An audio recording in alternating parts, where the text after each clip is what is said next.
প্রিয় দর্শক, সাজ্জাদ কাদিরের শুভেচ্ছা নিন। এই মুহূর্তে আপনাদের সামনে কথা বলতে চাই দিল্লিতে শেখ হাসিনার একের পর এক বৈঠক, দেশে ফেরার জোর প্রস্তুতি, নিয়োগ হচ্ছে দলীয় মুখপাত্র।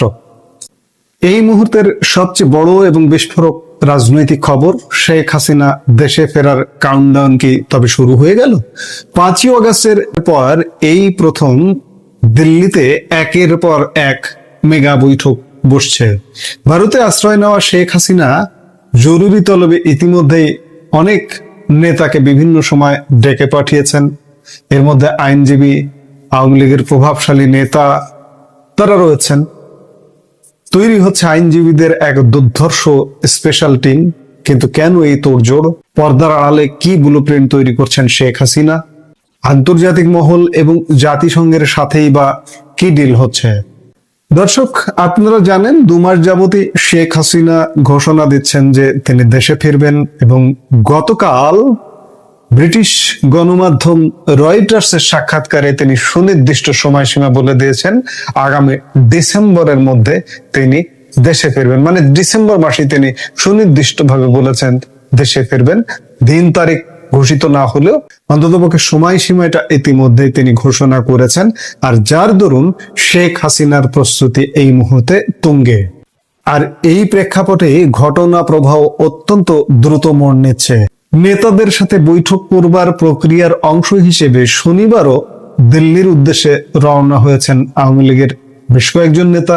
শনিবার দিল্লি গেছেন আওয়ামী লীগের দপ্তর সম্পাদক ব্যারিস্টার বিপ্লব বড়ুয়া, যিনি 5 আগস্ট পরবর্তী সময় মার্কিন যুক্তরাষ্ট্রে আশ্রয় নিয়েছিলেন। কিন্তু বিশ্বস্ত সূত্রের খবর, গত কিছুদিন যাবৎ তিনি ভারতের কলকাতায় অবস্থান করছিলেন।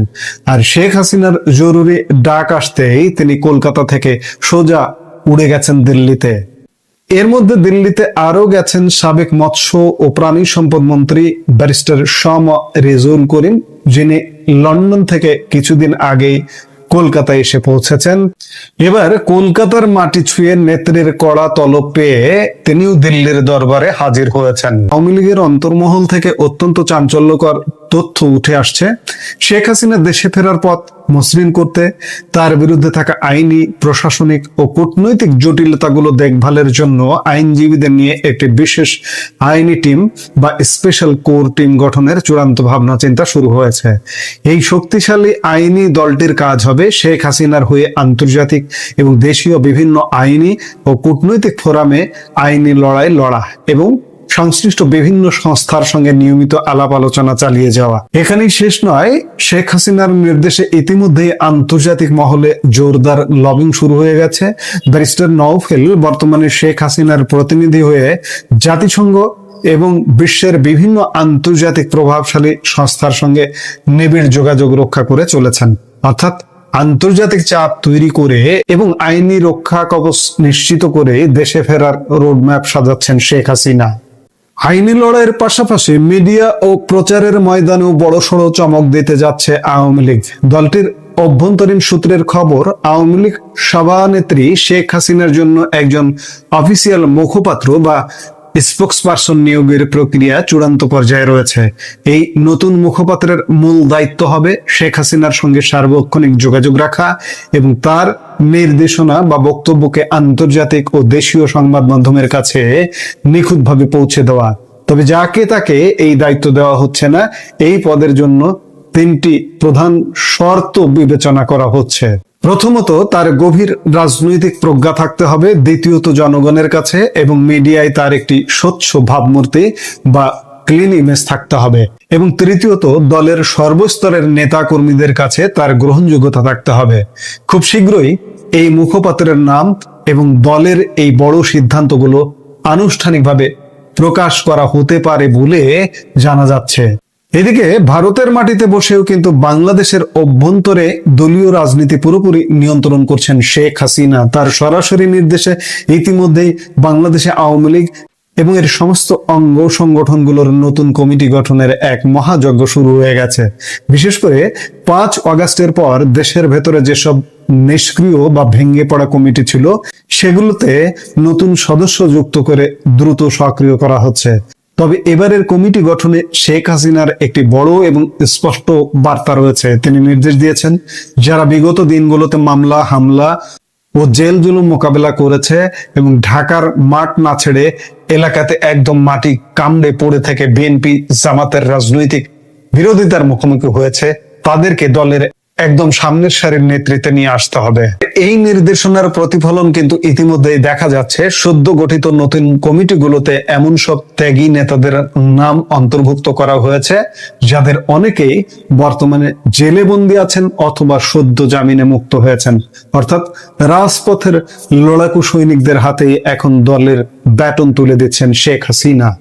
দর্শক, এই পুরো চিত্রনাট্যটি যদি আপনারা গভীরভাবে লক্ষ্য করেন তবে বুঝবেন দিল্লিতে কিন্তু ছোটখাটো বৈঠক হচ্ছে না। শেখ হাসিনা ইতিমধ্যেই দিল্লিতে প্রায় 2 শতাধিক আওয়ামী লীগ নেতার সঙ্গে দফায় দফায় মুখোমুখি বৈঠক সম্পন্ন করেছেন। শুধু ভারত বা বাংলাদেশ নয়, লন্ডন এবং আমেরিকা প্রবাসী শীর্ষ আওয়ামী লীগ নেতারাও সশরীরে এসে নেত্রীর সঙ্গে দেখা করে দিক নির্দেশনা নিয়ে গেছেন। স্পষ্টতই বোঝা যাচ্ছে যে শেখ হাসিনা চুপ করে বসে নেই। আইনি টিম গঠন, আন্তর্জাতিক লবিং, মুখপাত্র নিয়োগ এবং দেশের ভেতরের নিষ্ক্রিয় কমিটিকে চাঙ্গা করার মাধ্যমে তিনি একটি সর্বাত্মক ও সমন্বিত ফেরার প্রস্তুতি নিচ্ছেন। দিল্লির এই মেগা বৈঠক এবং শেখ হাসিনার এই মাস্টার প্ল্যান বাংলাদেশের আগামী দিনের রাজনীতিতে কতটা বড় ঝড় তুলতে যাচ্ছে? আইনি টিম গঠন করে কি সত্যিই শেখ হাসিনা সব বাধা টপকে দেশে ফিরতে পারবেন?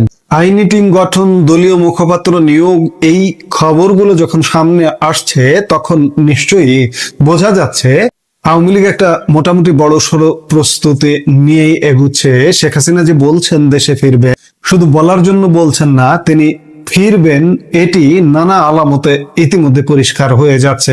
এখন দেখার বিষয় যে তার রাজনৈতিক ফেরা, তার দেশে ফেরা প্রক্রিয়াগুলো কেমন হয়। সামনে নিশ্চয়ই আরো নানা রকম আপডেট ঘটনা ঘটবে। দর্শক, শেখ হাসিনার রয়টার্সের যে সাক্ষাৎকার, সেই সাক্ষাৎকারের পরে আমরা দেখেছি বিশ্বের বহু গণমাধ্যমে সেটা নিয়ে খবর প্রকাশিত হয়েছে, যেটাকে আমরা রিপ্রিন্ট বলি। বাংলাদেশের গণমাধ্যমেও প্রকাশিত হয়েছে, কিন্তু মানে অদ্ভুতভাবে বাংলাদেশের সরকার তথ্য মন্ত্রণালয় থেকে একটা আদেশনামা জারি করা হয়েছে যে শেখ হাসিনার বক্তব্য প্রচারে আদালতের নির্দেশনা মেনে চলার অনুরোধ করা হচ্ছে। এটা যে এক ধরনের সংবাদপত্রের ওপরে হুমকি, সেটা আমরা সবাই বুঝি, কিন্তু সরকার কোথাও না কোথাও একটু বোধহয় টেকনিক্যালি ভুল করছে। কারণ বাংলাদেশের গণমাধ্যম কেউ শেখ হাসিনার সাক্ষাৎকার প্রচার করছে না, তার অডিও ভিডিও প্রকাশ করছে না। বিশ্বের অন্য গণমাধ্যমে শেখ হাসিনা সম্পর্কিত খবর যেটা প্রকাশিত হচ্ছে, সেই খবরের গুরুত্ব বিচার করে বাংলাদেশে সেটা রিপ্রিন্ট হচ্ছে। এই যে রিপ্রিন্ট, এই রিপ্রিন্টকে কখনোই শেখ হাসিনার বক্তব্য প্রচার হিসেবে বলা যায় না। আবার শেখ হাসিনার বক্তব্য যখন প্রকাশ করা হচ্ছে বলে সরকার মনে করছে রয়টার্সের এই প্রতিবেদনের পরে, তখন প্রশ্ন উঠছে একটা, যে রয়টার্সের প্রতিবেদন, রয়টার্স তো একটা সংবাদ মাধ্যম থেকে, সোর্স থেকে খবর নিয়ে বিশ্বের গণমাধ্যমগুলো প্রকাশ করবে, এটাই স্বাভাবিক। তো সেটা যখন করছে তখন একজন সাংবাদিক এরকম প্রশ্নও তুলছেন, তিনি বলছেন যে রয়টার্সের মতো প্রভাবশালী গণমাধ্যমে শেখ হাসিনার সাক্ষাৎকার প্রকাশের পরপরই সরকারি বিজ্ঞপ্তি তো রয়টার্সকে আবারও একটা রিপোর্ট প্রকাশের সুযোগ করে দিল। কি সেটা? এখন যদি রয়টার্স বলে, following publication of Sheikh Hasina's exclusive interview, Bangladesh authorities have issued a directive calling upon local media to refrain from publishing former PM's statements. অর্থাৎ তিনি বোঝাতে চাচ্ছেন যে রয়টার্স যদি এখন এরকম সংবাদ প্রকাশ করে সরকারের বক্তব্যের পরিপ্রেক্ষিতে, যে রয়টার্সের প্রকাশিত সাক্ষাৎকার প্রকাশ করায় বাংলাদেশের গণমাধ্যমের উপরে সরকার চাপ প্রয়োগ করছে কিংবা গণমাধ্যমকে বলছে এগুলো করা যাবে না, এই ধরনের প্রতিবেদন যদি রয়টার্সে হয়ে যায়, তখন সরকার কোন ধরনের চাপে পড়বে? এই প্রসঙ্গও আসছে। এই প্রসঙ্গ যখন আসছে তখন এরই মাঝে প্রথম আলো টেকনিক্যালি আজকে একটা রিপোর্ট করেছে। সেটা হচ্ছে শেখ হাসিনার দেশে ফেরার বাস্তবতা আদৌ আছে কি নেই। প্রথম আলোর এই রিপোর্টটা পড়ে আমার মনে হয়েছে যে এটা এক ধরনের anti Awami League report. Anti Awami League report তো করতেই পারে পত্রিকা, কারণ এই মুহূর্তে প্রথম আলো, ডেইলি স্টার তাদের অবস্থান এটা আওয়ামী লীগের বিরুদ্ধে, শেখ হাসিনার বিরুদ্ধে, এটা স্পষ্ট। প্রথম আলোর সম্পাদক সরাসরি সাক্ষাৎকারে বলেছেন, বিদেশি গণমাধ্যমের সাক্ষাৎকারে, ডয়েচে ভেলের সঙ্গে সাক্ষাৎকারে স্পষ্ট করেছেন যে শেখ হাসিনার রেজিম চেঞ্জের পেছনে যত ধরনের ভূমিকা রাখা প্রয়োজন সেটা আমি এবং আমার প্রথম আলো রেখেছে। এটা আর লুকোছাপার বিষয় না, এটা ওপেন সিক্রেট। কিন্তু প্রথম আলোর এই প্রতিবেদনে একটা মানে গুরুত্বপূর্ণ বিষয় আছে, সেটা হচ্ছে যে সত্যি আওয়ামী লীগের নেতারা শেখ হাসিনার এই ঘোষণাটাকে ওন করছে কিনা। প্রথম আলো যে বক্তব্য দেওয়ার চেষ্টা করেছে এবং যাদের সঙ্গে কথা বলার কথা তারা উদ্ধৃত করেছে নাম প্রকাশ না করার শর্তে, সেটা যদি সত্য হয় তাহলে কিন্তু আওয়ামী লীগের নেতাকর্মীদের মধ্যে এখনো উদ্বেগ রয়েছে শেখ হাসিনার এই ঘোষণাটা সত্য নাকি মিথ্যা, এটা তার ফেরার ঘোষণা নাকি রাজনৈতিক কৌশল। চলুন একটু আলোচনা করে বোঝার চেষ্টা করি প্রথম আলো কি বলতে চাইছে এই রিপোর্টে। থাকবেন দর্শক। বলছিলাম প্রথম আলোর প্রতিবেদনের কথা। প্রথম আলো মূলত যেটা আওয়ামী লীগের একাধিক নেতাকর্মীর সঙ্গে কথা বলে বের করে আনার চেষ্টা করেছে সেটা হচ্ছে যে শেখ হাসিনার এই যে ঘোষণা, এই ঘোষণাটা সত্য নাকি এটা একটা রাজনৈতিক স্ট্যান্ডবাজি। এটা এমন কৌশল হতে পারে যে নেতাকর্মীদের উৎসাহিত করা, চাঙ্গা রাখার একটা কৌশল। আর একটা কৌশল হতে পারে সরকারের উপরে চাপ প্রয়োগ করা যেন সরকার আওয়ামী লীগের উপর থেকে নিষেধাজ্ঞা তুলে নেয়, এটা একটা হতে পারে। আরেকটা হতে পারে সত্যি সত্যিই তিনি ফিরতে চান, কিন্তু তার আহ্বানে সাড়া দিয়ে অন্যান্য নেতারাও কি ফিরবেন, এই প্রশ্ন তুলেছে প্রথম আলো। কি বলছে তাদের শিরোনামটা দেখে নিন। সেখানে বলছে শেখ হাসিনা দেশে ফেরার ঘোষণা কতটা বাস্তব, কতটা প্রস্তুত নেতাকর্মীরা, এই শিরোনাম তারা দিয়েছে। সেখানে তারা বলছে যে ডিসেম্বরে ফিরে আদালতে আত্মসমর্পণের ঘোষণা দিয়েছেন, নির্বাসনে থাকা এবং তার নেতাদের সঙ্গে একসঙ্গে ফেরার কথা বলেছেন। তবে এটি বাস্তব কোনো পরিকল্পনা নাকি আওয়ামী লীগকে আবার রাজনৈতিকভাবে সক্রিয় করার কৌশল, তা নিয়ে দলটির ভেতরেই সংশয় রয়েছে। প্রথম আলো বলছে দলের ভেতরেই সংশয় রয়েছে। কোথায় রয়েছে? নেতাদের অনেকে বলছেন শেখ হাসিনা নিজে ফিরবেন কিনা, তার পাশাপাশি বড় প্রশ্ন হলো বর্তমান রাজনৈতিক বাস্তবতায় সেই ঝুঁকি নিতে শেষ পর্যন্ত নেতাকর্মীরা প্রস্তুত আছেন কিনা।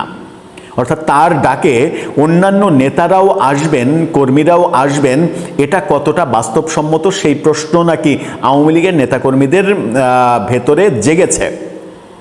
যুক্তরাজ্য ভিত্তিক বার্তা সংস্থা রয়টার্সকে টেলিফোন সাক্ষাৎকারের কথা বলেছে। শেখ হাসিনা দেশ ছাড়ার সঙ্গে সঙ্গে আওয়ামী লীগের গুরুত্বপূর্ণ নেতা কর্মীরা দেশ ছেড়েছেন।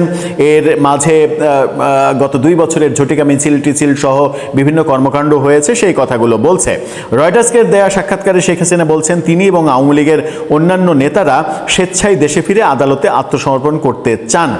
তিনি বলছেন আমাকে ফিরতেই হবে, যত যাই হোক ফিরতেই হবে, মৃত্যু হলেও ফিরতে হবে।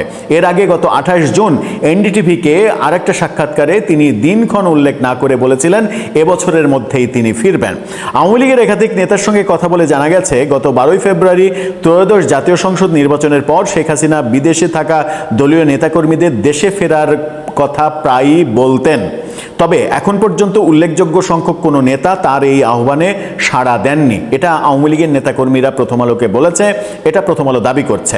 বরং অনেকে নিরাপত্তা ও গ্রেপ্তারের আশঙ্কায় ভারত ছেড়ে অন্য দেশে চলে গেছে। অর্থাৎ ভারতে থাকা নেতাকর্মীরা অনেকেই ভারত ছেড়ে দিয়েছেন, এই দাবি করছে প্রথম আলো। শেখ হাসিনা দেশ ছাড়ার পর অধ্যাপক ইউনূসের নেতৃত্বাধীন অন্তর্বর্তী সরকার 1.5 বছর শাসন চালায়। গত বছরের 17 নভেম্বর শেখ হাসিনার বিরুদ্ধে মৃত্যুদণ্ডের আদেশ দেওয়া হয়। মৃত্যুদণ্ডের রায়ের পরে শেখ হাসিনা সহ দণ্ডপ্রাপ্ত আসামিদের বাংলাদেশে ফেরত পাঠাতে ভারত সরকারকে বারবার অনুরোধ করা হয়। প্রথম আলো বলছে এই যে ঘোষণা, এটা কৌশল নাকি কথার কথা। তারা বলছে শেখ হাসিনা দেশে ফেরার ঘোষণা প্রচার হওয়ার পর আত্মগোপনে থাকা আওয়ামী লীগের একাধিক নেতার সঙ্গে এই প্রতিবেদকের কথা হয়। তাদের বেশিরভাগই বলেছেন এই ঘোষণার পেছনে সুনির্দিষ্ট কোনো রাজনৈতিক কৌশল বা প্রস্তুতির কথা তাদের জানা নেই। ডিসেম্বর আসতে এখনো 5 মাস বাকি রয়েছে। এর মধ্যে দেশের রাজনৈতিক পরিস্থিতি, ক্ষমতাসীন বিএনপির অবস্থান, বিরোধী দলের অবস্থান এবং আন্তর্জাতিক পরিমণ্ডলের ভূমিকা, এসবের উপরে অনেক কিছু নির্ভর করবে। আওয়ামী লীগের একজন দায়িত্বশীল নেতা নাম প্রকাশ না করার শর্তে প্রথম আলোকে বলেছেন, শেখ হাসিনা প্রায় ৪৫ বছর ধরে আওয়ামী লীগের সভাপতি। আন্তর্জাতিক পর্যায়ে তার যোগাযোগ রয়েছে, দলের বর্তমান ভঙ্গুর অবস্থাও অজানা নয়। এরপরও যেহেতু তিনি ফেরার কথা বলছেন, হয়তো তার নিজের সেই ধরনের প্রস্তুতি আছে। তবে এর জন্য দলের প্রস্তুতি কি এবং এর কৌশল কি হবে তা এখনো পরিষ্কার নয়। আওয়ামী লীগের নেতারা বলছেন যে এখনো কর্মকৌশল পরিষ্কার নয়। আবার কার্যক্রম নিষিদ্ধ থাকায় দল কতটা প্রকাশ্যে সংগঠিত হতে পারবে সেই ব্যাপারেও তাদের দ্বিধা রয়েছে।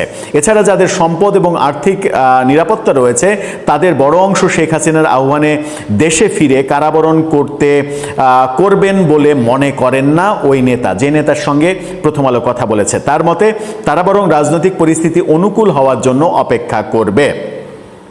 রয়টার্সকে দেওয়া সাক্ষাৎকারে শেখ হাসিনা বলছেন, বাংলাদেশ সরকার তাকে ফেরত পাঠাতে ভারতকে চিঠি দিচ্ছে, কিন্তু তিনি নিজেই ফিরবেন।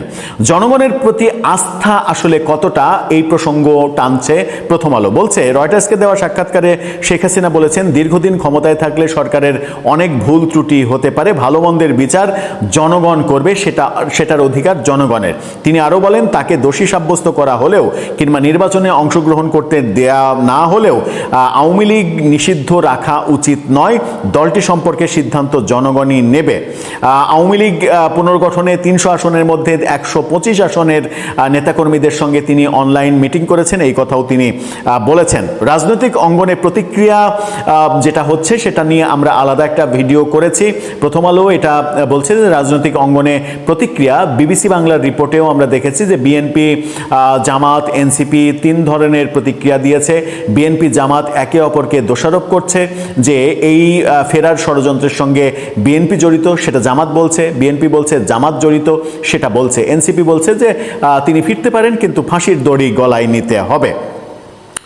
আবার একাধিক গণমাধ্যম বলছে যে এই শেখ হাসিনার ফেরার ঘোষণাটা সরকার আদতে পাত্তাই দিচ্ছে না, এটাকে গুরুত্বপূর্ণ ভাবছে না।